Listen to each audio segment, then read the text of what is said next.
my god, I'm so bored I might die. We're coming up at the hour mark and it feels like about 3. Possibly I am in hell and this is my punishment. A never-ending Trump speech and not even a good one. Text to redacted 11/15/2022. Trump has announced his 2024 presidency with a lackluster and terrible speech.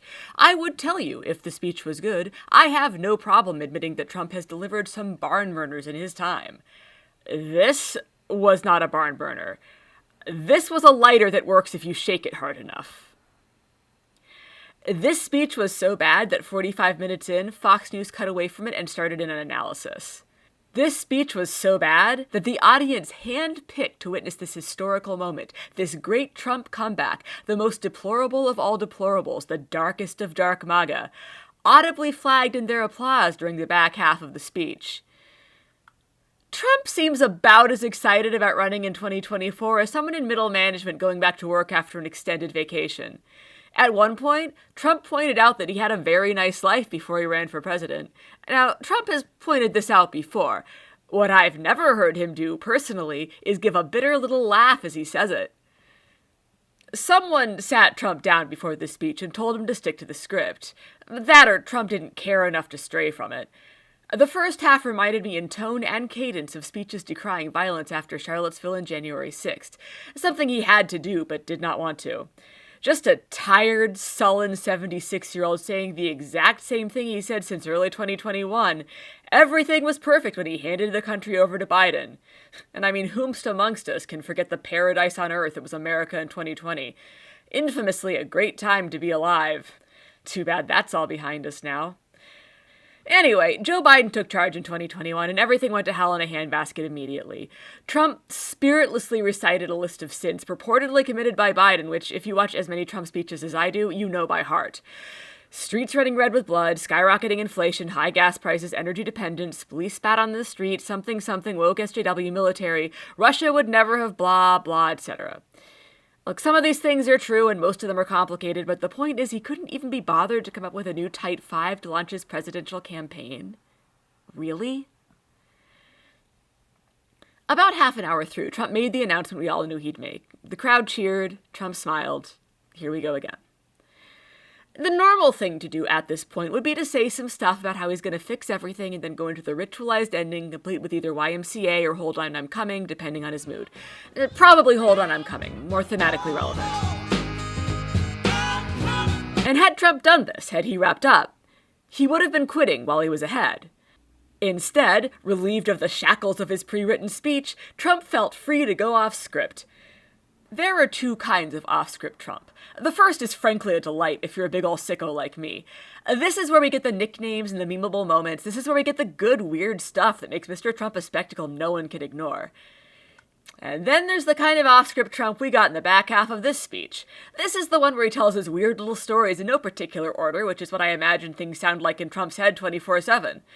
Some of the stories may be true, and some may be false, and most probably exist in that liminal space between the two. Parables from the world's worst Jesus Christ. We got the one about how Xi Jinping telling Trump about quick trials for drug dealers, and how this is why China has no fentanyl problem, and we got the one about visiting North Korea. We got the one about Trump's abuse by the media, and the Democrats, and the only new story we got, and I will admit it's a banger, is that there will be no Thanksgiving turkeys this year. No turkeys in the store. And if there are turkeys, they're 3 times as expensive. Those Democratic Grinches aren't content with stealing Christmas. There's a war on Thanksgiving as well. Trump also chose to congratulate one of his sons, and not the one you'd expect. Eric Trump, the second stringer. Melania also received applause. No mention of Junior or Ivanka. Now, the daughter's absence makes sense after her advice helped tank Trump's coup attempt, but the lack of John Jr. surprised me. What does it mean? Probably nothing. At least it was something of note. At the very end of his speech, Trump finally woke up. He looked strong and energized as he went into the traditional ending. We will make America strong again. We will make America safe again, etc. The audience had always said the last line with him. And we will make America great again. Thank you very much. God bless you all. Thank you. Trump seemed pretty pumped. Perhaps, like the rest of us, he was glad the speech was over. And yet, How could the speech be any other way, things being what they are? The democracy suppository Bannon kept promising to deliver is now part and parcel of the ass the Republicans got handed to them a week ago. This whole speech felt anachronistic, like something written before the midterms and hastily reworked afterwards. In response to an electoral performance so unusually dreadful that people have to go back as far as 1934 to find an appropriate comparison, Trump delivered the exact same message that led to that loss.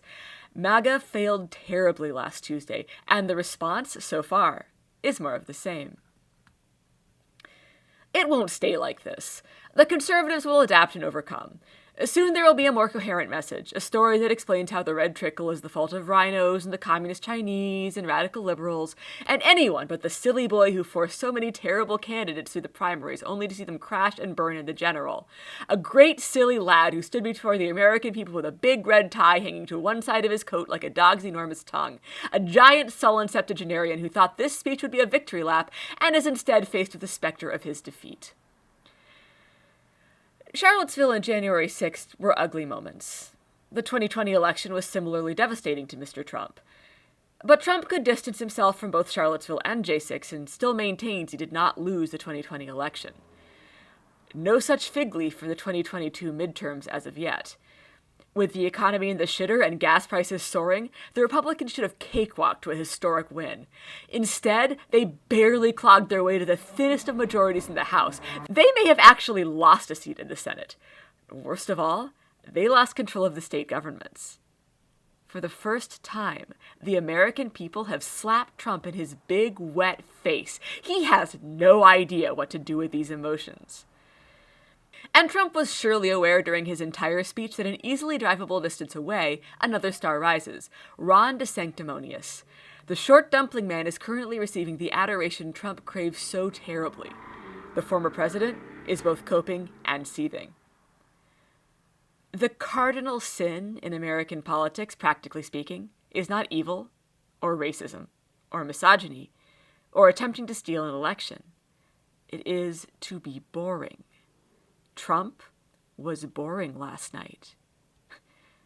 Sleepy Joe versus sad Trump. Tortoise versus tortoise. Mike Lindell must be thrilled. If things keep going like this, the #1 vendor at Trump rallies is gonna be MyPillow.